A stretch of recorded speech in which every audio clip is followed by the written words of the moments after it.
My boss had no idea I own 91% of the company stock. Female boss, we don't need deadweight like you. Get out. Me, fine, fire me the next day, shareholders meeting. Watch why boss's jaw drop. Hi my friends, today, I want to present you with a news story. Enjoy watching it. In the morning, Marilyn Curtis arrived. I could feel the tension seep into the office like a slow, creeping chill. There was something about her, an aura of control, sharp and unforgiving. I was at my desk as usual, half buried in routine paperwork. Pretending the storm brewing at the entrance had nothing to do with me. She walked in with a confidence that made everyone stop what they were doing, even if just for a second. Her tailored suit and impeccable posture, along with her sharp eyes, scanned the room as if she were measuring the worth of every person there. When her gaze landed on me, I kept my head down, pretending to read the file in front of me. I knew better than to draw attention, at least not yet. Julian, right?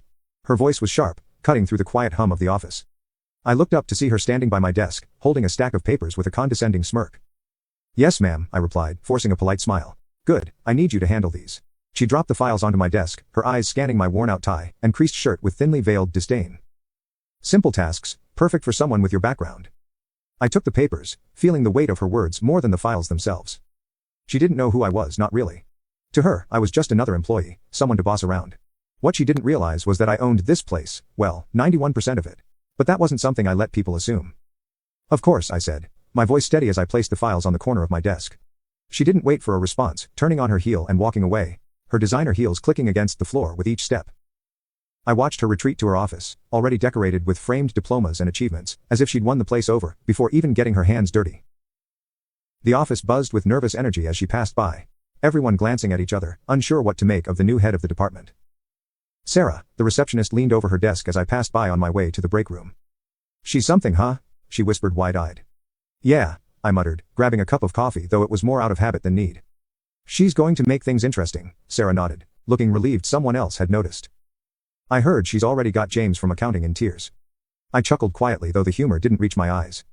It wouldn't surprise me. Marilyn Curtis was a force of nature. But I wasn't worried. People like her always burned bright and fast. What she didn't know was that I wasn't just an employee here. I was the storm she'd never see coming. It was a Wednesday afternoon when Marilyn stormed into the office again, her heels tapping like gunfire on the polished floor. I had just settled into my chair, reviewing some client reports when the door to my cubicle flew open. Julian.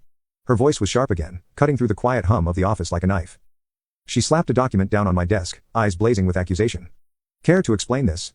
I blinked at the paper in front of me, confused. The document was an email addressed to one of our biggest clients, and it wasn't pretty. Complaints about poor service and damaged goods with a clear message that the client intended to terminate their contract.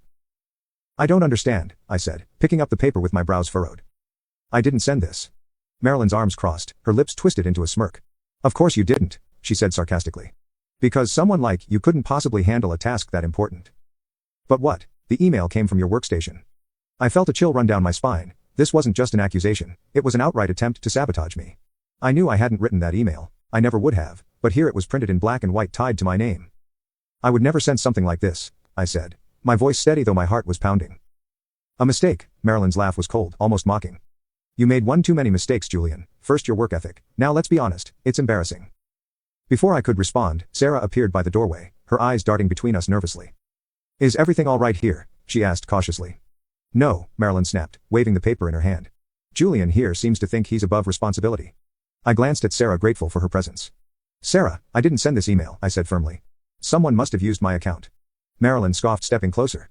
Blaming others now, how predictable. I stared at her, knowing this wasn't about the email, it was about power.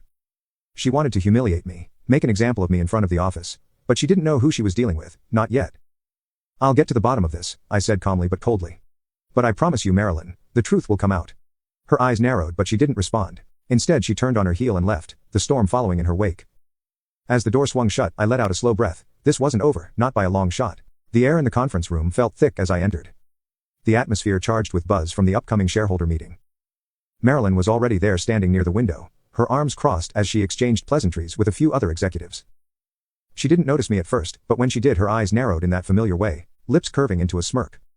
I made my way to a seat near the back, unnoticed as always. It was better this way for now. As the meeting began, Marilyn's eyes locked onto mine, her expression one of incredulity, as if she couldn't fathom why someone like me would even be here. She marched over, her heels echoing loudly in the now silent room. What do you think you're doing here, Julian? She hissed under her breath. This meeting is for senior management and shareholders, not lowly employees. I looked up at her, keeping my voice steady. I was invited. Marilyn scoffed, leaning closer. You don't belong here, she whispered fiercely. Get out before you embarrass yourself. The tension in the room was palpable, but out of my ground. The meeting was about to start and soon, the truth would come out.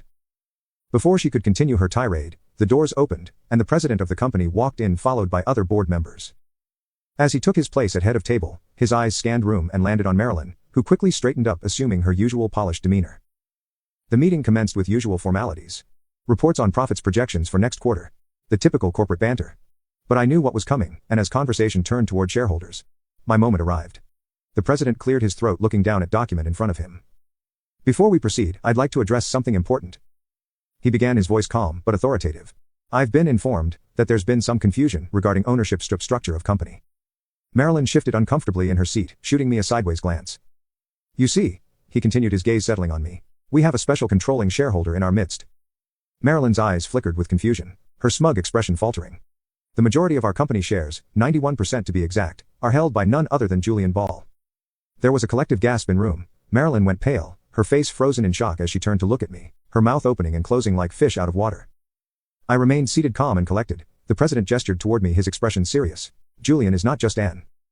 You can click on share and more to see if there is a part 2.